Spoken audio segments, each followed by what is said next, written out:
कधी कुणाचा श्वास होऊन पहा, म्हणजे कळेल श्वास काय असतो ते.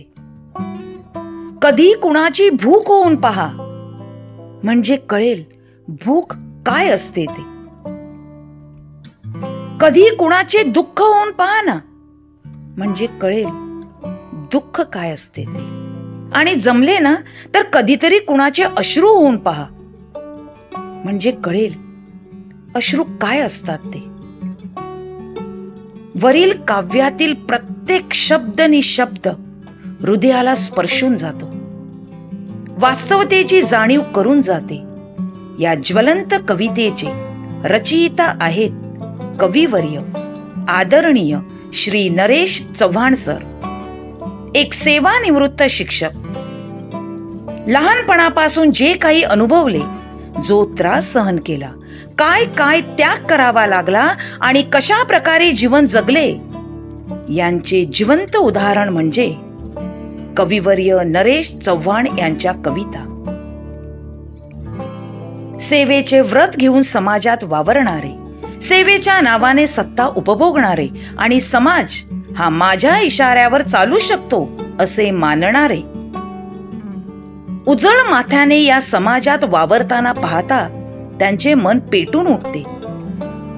आजच्या या समाज व्यवस्थेत होणारी पिळवणूक, अन्याय, अत्याचार पाहून त्यांचे मन हेलावून गेले. पण या इतक्या मोठ्या शक्तींपुढे आपला काय टिकाव लागणार हे उमजून त्यांनी समाजाला प्रबोधन करण्याचे ठरविले. त्यांचे आदर्श म्हणजे संत ज्ञानेश्वर, तुकाराम महाराज, महात्मा गांधी, गौतम बुद्ध, डॉक्टर बाबासाहेब आंबेडकर आणि गाडगे बाबा. गाडगे बाबांनी भारुडाचा वापर करून सामाजिक क्रांती केली होती. त्यांची प्रेरणा घेऊनच कवी श्री नरेश चव्हाण यांनी शब्दांचे शस्त्र वापरून समाजाला जागृत करण्याचा प्रयत्न केला आहे. समाजात तोंडावर गोड बोलणारी, दिखाऊपणा करणारी माणसे पाहून त्यांना आपोआप काव्य स्फुरत गेले. जो तो करतो लाचारी, कुणाला म्हणावे संत. जो तो करतो लाचारी, कुणाला म्हणावे संत. व्यर्थ जोडणे हात आता, टेकवू कशाला माथा. व्यर्थ जोडणे हात आता, टेकवू कशाला माथा. कळते कुठे मुक्यांना भाषा पेटून उठण्याची. अहो कळते कुठे मुक्यांना भाषा पेटून उठण्याची. ज्यावेळी त्यांच्या कविता प्रत्यक्षात वाचनात आल्या तेव्हा कळले की दुःखाचा समुद्र त्यांच्या अंतःकरणात भरलेला आहे. त्यांनी वापरलेले साधे साधे शब्द किती आग ओकू शकतात, शब्दांमुळे कसा प्रहार करता येतो ते.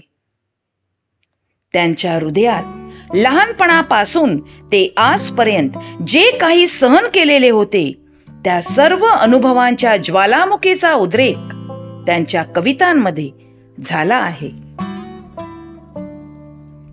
त्यांनी लिहिलेल्या अंतःकरणातील अनुभवांच्या कवितांचा संग्रह करून त्याचे पुस्तक रूपात प्रकाशन करण्यात आले. या काव्य संग्रहाचे नाव त्यांनी ठेवले अंतर्मन. त्यांच्या या काव्य संग्रहाला अनेक पुरस्कार मिळाले आहेत. कविवर्य श्री नरेश चव्हाण यांची अंतर्मन, स्पंदने मनामनाची ही काव्य संग्रह प्रसिद्ध झाली आहेत. असा मी असा तरीही मी असा प्रकाशनाच्या वाटेवर आहेत. त्यांना अनेक पुरस्कार मिळाले आहेत, जसे उत्तम शिक्षक पुरस्कार, शांताई जीवन गौरव पुरस्कार, समाजरत्न पुरस्कार आदी. त्यांनी गीत नाताळ अंक आणि निरोप्या मासिकांसाठीही कविता लिहिल्या.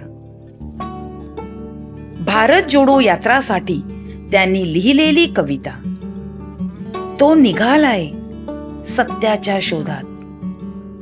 तो निघालाय सत्याच्या शोधात, सोबतीला फक्त श्वास आणि प्रखर विश्वास. सोबतीला फक्त श्वास आणि प्रखर विश्वास. तो निघालाय इतिहास घडवायला. तो निघालाय इतिहास घडवायला. आणि म्हणूनच माणसं घेऊन माणसं जोडायला. म्हणूनच माणसं घेऊन माणसं जोडायला. खरोखरच तो निघालाय सत्याच्या शोधात. खरोखरच तो निघालाय सत्याच्या शोधात. अशा या बहुगुण संपन्न, सर्वश्रेष्ठ, सर्वसामान्य जनतेशी आपल्या कवितांतून नाते जोडणाऱ्या कविवर्य आदरणीय श्री नरेश चव्हाण सर यांना आमचा मानाचा मुजरा.